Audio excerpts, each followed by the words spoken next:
Você já ouviu falar que a verdadeira riqueza está na Bíblia?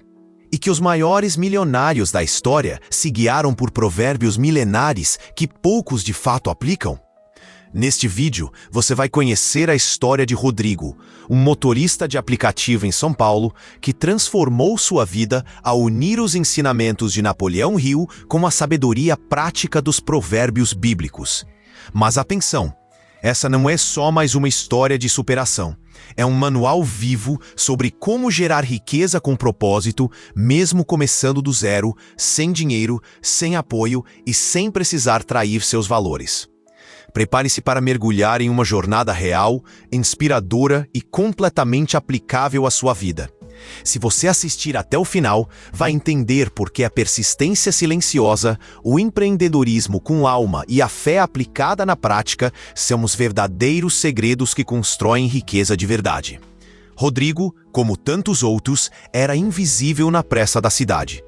Motorista de aplicativo em São Paulo, dirigia 12 horas por dia e sentia que a vida se resumia a sobreviver. Mas o que ele ainda não sabia era que a chave da virada estava em uma palavra: persistência. Tanto os provérbios quanto Napoleão Hill a colocam como pedra angular do sucesso, e foi quando ele compreendeu que tudo começou a mudar. Hill dizia que a persistência é para o caráter o que o carbono é para o aço. E os provérbios reforçam: o justo pode cair 7 vezes, mas sempre se levanta. Rodrigo não precisava de sorte, precisava aprender a levantar com mais força. Cada cliente mal educado, cada corrida cancelada, cada dia exaustivo, agora pareciam testes. E ele, aos poucos, decidiu parar de reclamar e começar a resistir. O que antes era rotina opressora passou a ser campo de treinamento. Rodrigo começou a ouvir audiolivros entre uma corrida e outra. Anotava frases. Silenciosamente, sua mente se tornava mais forte que o trânsito caótico e os boletos acumulados. A persistência deixou de ser um esforço e passou a ser um modo de viver. Foi nesse estado que o acaso, ou talvez a providência, colocou algo em suas mãos. Era uma revista velha, esquecida no banco de trás do carro, amassada com as bordas comidas pelo tempo, mas uma frase destacada em vermelho saltou aos seus olhos. O ponto de partida de toda realização é o desejo ardente. Naquele instante, algo despertou. E Rodrigo decidiu que não ia mais apenas dirigir. Ia buscar uma direção. Esse encontro aparentemente banal se tornou o gatilho para uma transformação que uniria provérbios, sabedoria prática e propósito de vida. A partir daqui, começava uma nova etapa: a transformação inspirada por uma mensagem. A frase de Napoleão Hill ficou ecoando na mente de Rodrigo como uma semente plantada no terreno fértil da insatisfação. Desejo ardente. Ele repetia isso entre uma corrida e outra, tentando entender o que aquilo significava na prática. Desejo ardente. Ele repetia isso entre uma corrida e outra, tentando entender o que aquilo significava na prática. Chegou em casa naquela noite e, movido por algo maior do que curiosidade, buscou o livro Pense e Enriqueça. Encontrou um exemplar antigo em um sebo virtual e, dias depois, mergulhou nele como quem procura ar. Ao mesmo tempo, passou a revisitar os provérbios que sua avó lia quando era criança. Frases como "na multidão de conselhos há sabedoria" e "o coração alegre aformoseia o rosto" voltaram a fazer sentido. Rodrigo começou a conectar 2 mundos, a sabedoria prática de Hill com a sabedoria espiritual dos provérbios. Era como se as peças de um quebra-cabeça mental e emocional estivessem se encaixando. Ele percebeu que não precisava de uma ideia genial para mudar de vida. Precisava de direção, propósito e ação constante. A transformação não estava na teoria, mas na aplicação diária do que lia. Rodrigo começou a acordar mais cedo, escrever metas, cuidar do corpo e separar parte do dia para meditação e estudo. Pequenos hábitos que juntos começaram a redefinir sua identidade. A mente de Rodrigo, antes inundada de cansaço e desânimo, agora se enchia de convicção. Ele entendeu que riqueza não era apenas número, mas energia, ação e valor entregue ao mundo. E quanto mais estudava, mais sentia que precisava criar algo que unisse suas paixões, sabedoria, espiritualidade e alimento. Uma ideia simples, quase ingênua surgiu: vender pães de queijo com mensagens inspiradoras. Esse foi o ponto de virada. A partir daqui, a história deixa de ser apenas sobre aprendizado e passa a ser sobre empreender com propósito. A ideia parecia pequena, quase boba: vender pães de queijo com frases inspiradoras. Mas, como ensina Napoleão Hill, toda grande realização começa com uma ideia e com fé suficiente para colocá-la em ação. Rodrigo acreditou, misturou receitas da família com mensagens que tocavam sua alma, provérbios bíblicos e trechos de Pense e Enriqueça. Cada pão de queijo vinha com uma mensagem impressa, cuidadosamente dobrada e colocada à mão. Ele começou vendendo para colegas motoristas e passageiros. A recepção foi imediata. Alguns choravam, outros tiravam fotos, todos comentavam. Aquilo era mais que comida, era conexão. Rodrigo percebeu que não estava apenas vendendo um produto, estava entregando esperança.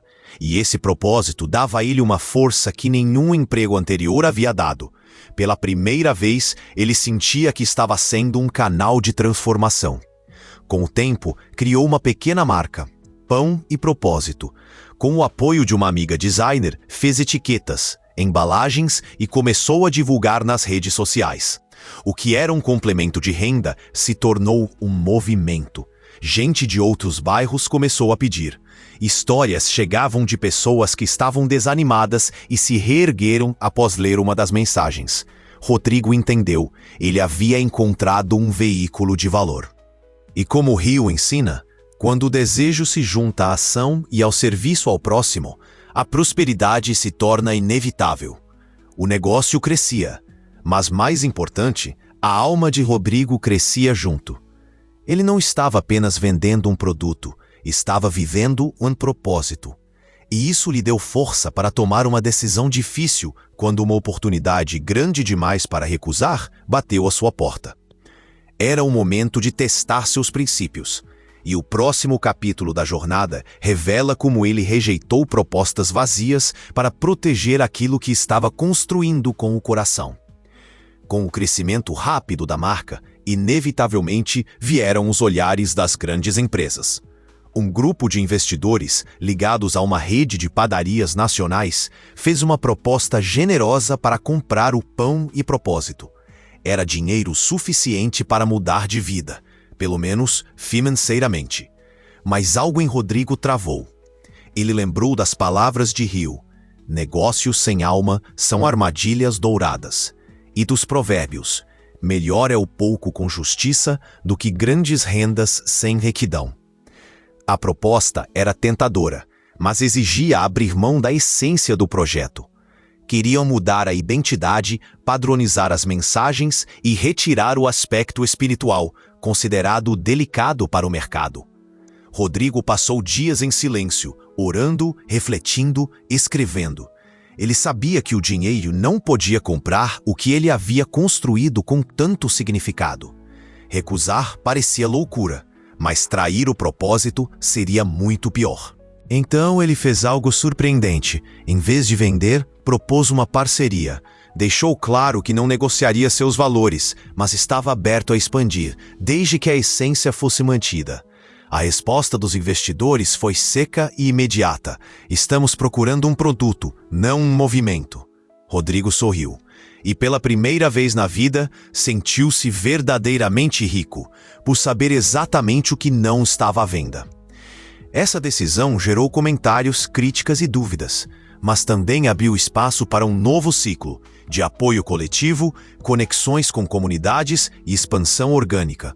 Ao proteger seu propósito, Rodrigo atraiu algo muito maior que capital: credibilidade. Com ela, veio o próximo passo: transformar seu negócio em um impacto comunitário real. A decisão de manter os valores intactos abriu portas inesperadas. Uma seguidora da página, moradora da periferia de Belo Horizonte, comentou: "Isso poderia mudar a vida de muita gente aqui." Rodrigo viu naquela frase um chamado.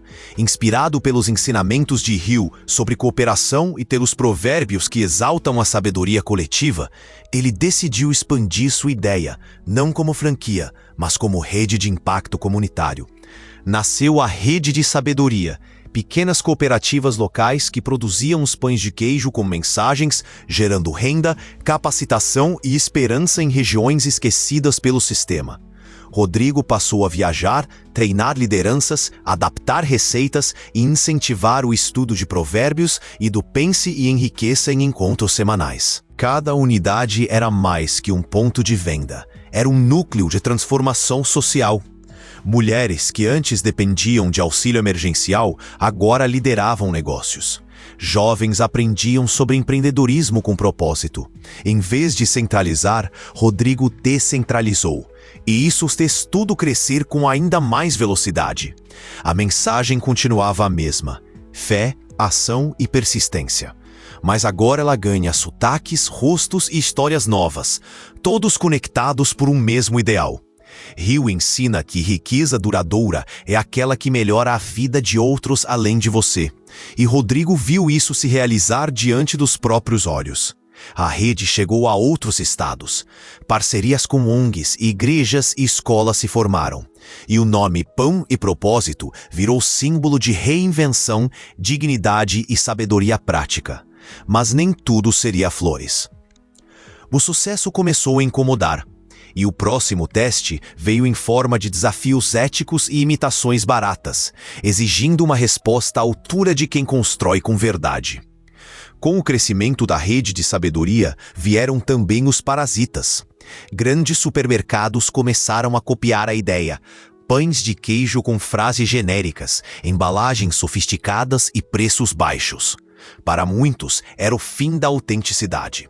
Colaboradores e amigos incentivaram Rodrigo a processar, a expor publicamente o plágio, mas ele lembrou de um provérbio antigo: a resposta branda desvia o furor. E das palavras de Hill: supere a concorrência por meio da excelência, não da briga. Rodrigo decidiu agir com inteligência e não com raiva. Em vez de reagir, evoluiu.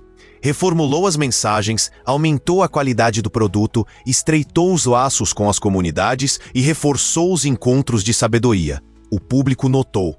As vendas dos imitadores caíram, enquanto a rede de sabedoria ganhava ainda mais notoriedade. O que era cópia virou contraste, e o contraste destacou ainda mais o valor real do que ele fazia. Esse momento serviu como filtro, separou quem estava pelo hype de quem estava pelo propósito. E mais uma vez, Rodrigo escolheu crescer com serenidade. Aprendeu que o sucesso não está em vencer os outros, mas em permanecer fiel ao que se constrói. A superação veio não pela luta, mas pela consistência, pela transparência e pelo impacto social inquestionável. Hill ensina que um homem que domina a si mesmo é mais poderoso do que aquele que conquista 1000 cidades. Rodrigo provou isso. Diante da cópia, ele reafirmou sua originalidade. Diante do ruído, ele aumentou o silêncio do trabalho bem feito. E com isso, consolidou algo que nenhum dinheiro no mundo poderia comprar: respeito público e riqueza com propósito. E é sobre isso que o próximo e último ato da jornada trata: como a riqueza verdadeira nasce da contribuição e não apenas da conta bancária. Ao olhar para trás, Rodrigo não via apenas números, via rostos, histórias e impacto. O que começou como uma ideia modesta virou movimento. E foi aí que ele compreendeu, no mais profundo nível, o que Napoleon Hill e os provérbios sempre ensinaram: a verdadeira riqueza é aquela que transforma o mundo à sua volta, não só a sua conta bancária. Ela nasce do serviço, se sustenta na integridade e cresce no silêncio da consistência. Hill dizia que riqueza começa com um estado de espírito, e Rodrigo entendeu que a mente enriquecida pela sabedoria é a semente de toda prosperidade duradoura. Os provérbios já avisaram: com sabedoria se constrói a casa, e com entendimento ela se firma. Rodrigo construiu uma casa coletiva, feita de pão, propósito e presença. E mais do que isso, inspirou milhares a fazer o mesmo. Hoje, ele ainda dirige seu próprio carro, de vez em quando. Não porque precisa, mas porque gosta de lembrar de onde veio. Seus cooperados o chamam de professor, seus concorrentes o respeitam. E seus clientes chamam-se de irmão da esperança. Ele criou riqueza, mas criou algo maior, uma nova forma de empreender, de servir, de viver. Uma vida guiada por sabedoria e persistência. O legado de Rodrigo nos lembra que a prosperidade não precisa ser barulhenta, que é possível crescer com propósito, liderar com humildade e transformar vidas com autenticidade, e que tudo começa com uma decisão simples: aplicar de forma prática as verdades que a maioria só lê. Esse é o verdadeiro segredo da riqueza escondido nos provérbios e revelado por Napoleon Hill. E agora, a decisão está nas suas mãos, porque a próxima história de transformação pode ser a sua. Agora você já sabe, a verdadeira riqueza não se mede apenas em cifras, mas em propósito, impacto e integridade. Rodrigo não teve sorte, ele teve fé, coragem e persistência, e aplicou na prática os princípios ensinados por Napoleon Hill e os provérbios bíblicos. Ele não construiu apenas um negócio, construiu uma rede, um legado, um exemplo de que riqueza e propósito podem caminhar juntos. Se essa história tocou você, é porque talvez seja a hora de escrever a sua também. Aplique o que aprendeu aqui. Compartilhe essa mensagem com alguém que precisa de esperança e direção. Curta o vídeo, inscreva-se no canal e comente aqui embaixo. Qual ensinamento de Rodrigo mais te inspirou? E qual será seu primeiro passo silencioso a partir de hoje?